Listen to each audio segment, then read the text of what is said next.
iPad 9th generation launched in 2019, arguably Apple का सबसे सस्ता और अच्छा product. But is it really worth buying in 2024, knowing that 2025 is around the corner and शायद से iPad 11 भी आ जाए? Hi everyone, I'm Suja Rahman, a first year student at ScalerSchoolOfTechnology, major in computer science, and इस video में मैं अपना opinion share करने वाला हूँ iPad 9 के ऊपर and should you be getting it in 2024 as a student or not. हम सबको पता है कि Apple प्रोडक्ट्स कितने ज़्यादा महंगे होते हैं, बट तुम इसका base variant that is 64 GB वाला वेरिएंट सिर्फ 19,000 में फ्लिपकार्ट में खरीद सकते हो, and that sound like a really good deal.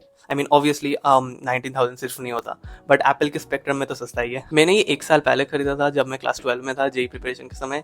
So you know I have used this enough to make a opinion out of it. So without any further ado, let's get started. Okay, so अगर मैं design की बात करूँ तो design definitely थोड़ा सा outdated है compare to other tablets you have this days, but I personally like don't find this as a huge problem. You have thick bezels on the top and the bottom, but one good thing you have here is that you have the legendary home button which also acts as a fingerprint sensor.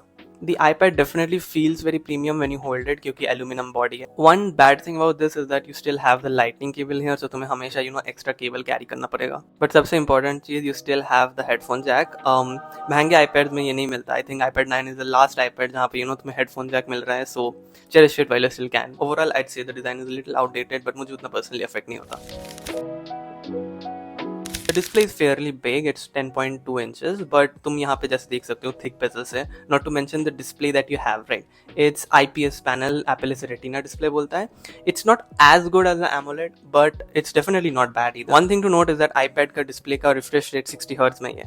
So अगर suppose तुम higher refresh rate वाला display use कर रहे हो अपने phone में, then if you switch to the iPad, then maybe तुम्हें शायद थोड़ा सा feel हो, but the animations are super fluid, so like वो ignore हो सकता है up to a certain extent, I guess, but it's still 60 Hz. The display resolution is 2K से थोड़ा सा ज़्यादा, and like it's very crisp in my opinion. Like मेरे use case में तो अच्छा ही चलता है जब मैं content देखता हूँ. The brightness of the display is 500 nits, so like अगर तुम outdoor use कर रहे हो, तुम use कर पाओगे comfortably unless and until it's very sunny, क्योंकि जब बहुत sunny होता है तब like दिखने में थोड़ी सी दिक्कत आती है. One very big catch in this display, and that is the display is a non-laminated display. तो इसका मतलब तुम्हारा जो LCD पैनल है and जो टच पैनल है उसके बीच में थोड़ा सा गैप है, and ये like जब तुम यूज कर रहे हो, राइट, ये उतना फील नहीं होता when you are normally using it, but when you are actually writing on it तब definitely feel होगा तुम्हें थोड़ा बहुत. like it is ignorable क्योंकि certain angles में देखो कि तभी दिखता है, but still it's definitely there. इस iPad में A13 बायोनिक है, एंड ऑल्दो ये चिप बहुत आउटडेटेड है, I think it's really really good. मैं जब डे टू डे टास्क करता हूँ then it's like very fluid, मुझे दिक्कत नहीं आती personally. It's a very capable processor even in 2024. इसका AnTuTu स्कोर भी लाइक अराउंड 8 लाख के आसपास आता है, and I think that's actually pretty good for its price point. Gaming भी अच्छी खासी हो जाती है, like I played BGMI on this. Graphics अभी स्मूथ एंड एक्सट्रीम में डाला है मैंने. It's but a smooth, no lag at all. हाँ, तुम्हारे पास मल्टीपल ग्राफिक्स के ऑप्शन है यहाँ पे. ये एक्सट्रीम सेटिंग्स में HDR तक जा सकता है. It looks so good. बंदा है वहाँ पे. So like even if you are buying this to play games, it's actually a really good choice क्योंकि I don't know कितने ही tablets हैं इस price point में जो like इतना अच्छा performance guarantee कर सकते हैं. But there is one thing to note, like believe me or not, मैं Genshin Impact डाउनलोड करने की कोशिश कर रहा था क्योंकि मुझे इस वीडियो में दिखाना था, but मैं डाउनलोड कर नहीं पाया because it was like 30 GB.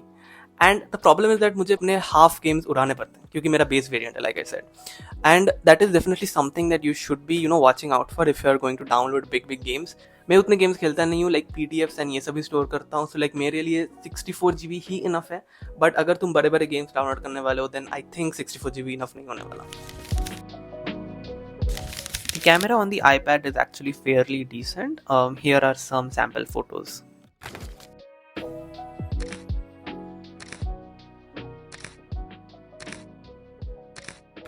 It's definitely sufficient for taking pictures of documents, but then again like इसके पीछे flashlight नहीं है, ठीक है. So तुम्हें ये consider करके रखना होगा where you're taking pictures, right, that is well lit, वरना बहुत noise आ जाएगा. Now you also have this feature called center stage. Now center stage में क्या होता है, like if you're on a video call with a person, right, तुम्हारा front camera of the iPad is a wide angle lens, so it like crops and zooms in accordingly where you are in the video, and it's really cool, I think.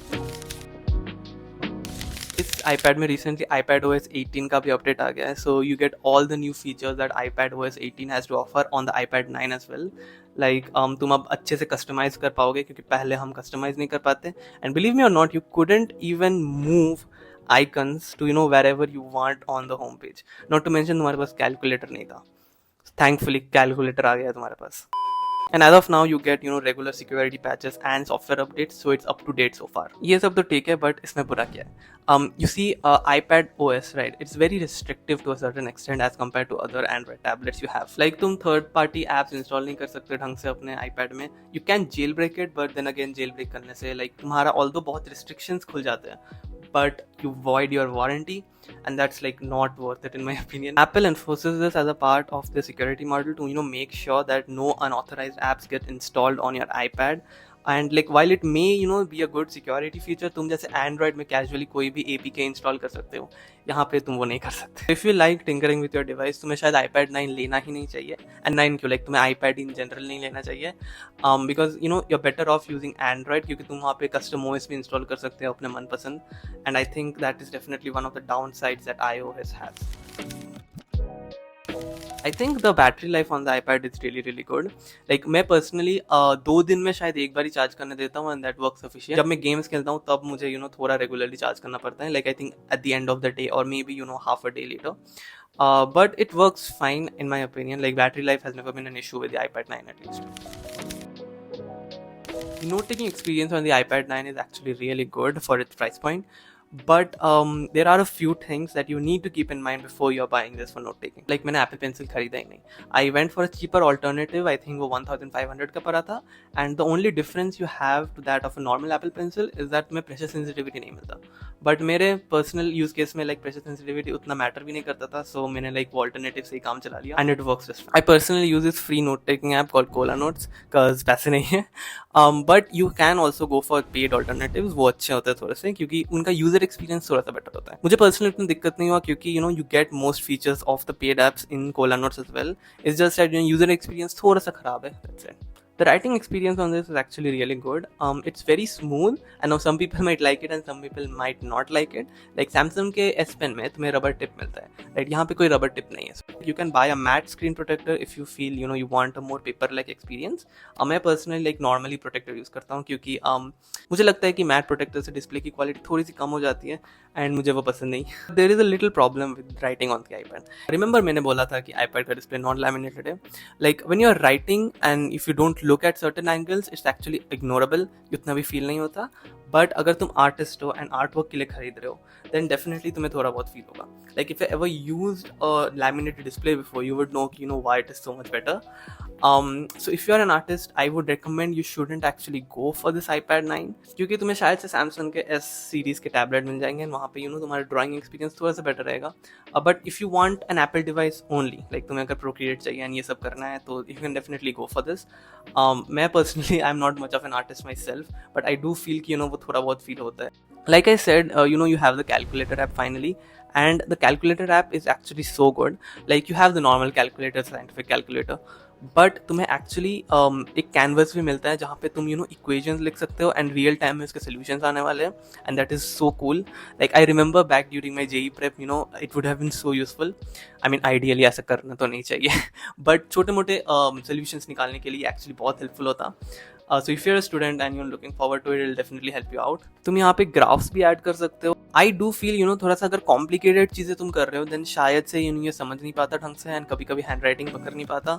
But if you write it properly, then it's definitely going to help you a lot. Although the iPad is so perfect for note taking, मैं personally उतने ज़्यादा notes लेता नहीं था iPad में. Don't get me wrong, the note taking experience in the iPad is actually really good. In fact जब मैंने खरीदा था मैंने सोचा था कि मैं यहाँ पे सारे क्लास के नोट्स लिखूंगा, it will be so good.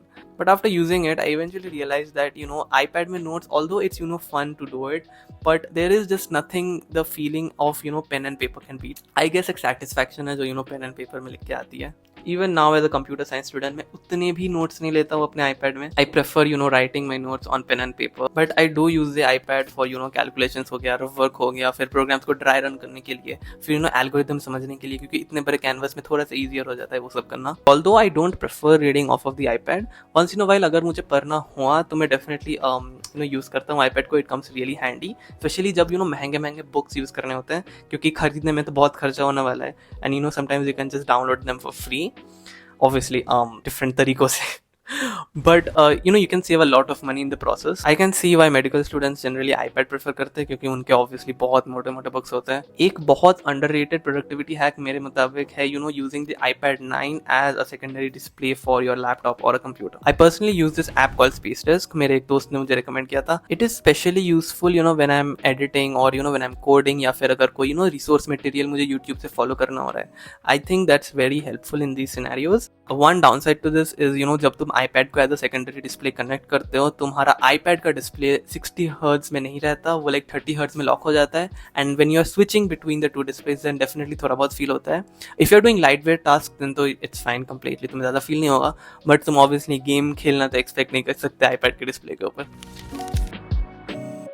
So the final conclusion, should you be getting the iPad 9 or not?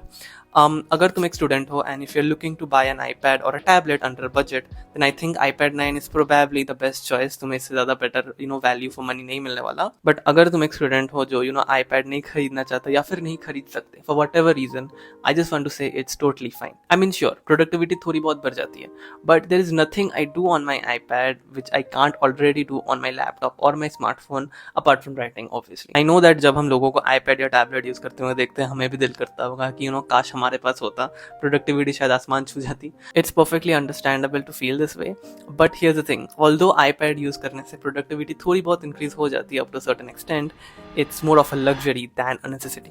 I think now it's time to wrap this video up. अगर ये वीडियो पसंद आया तो make sure leave a like, comment down below, subscribe to my channel as well. Until next time, bye.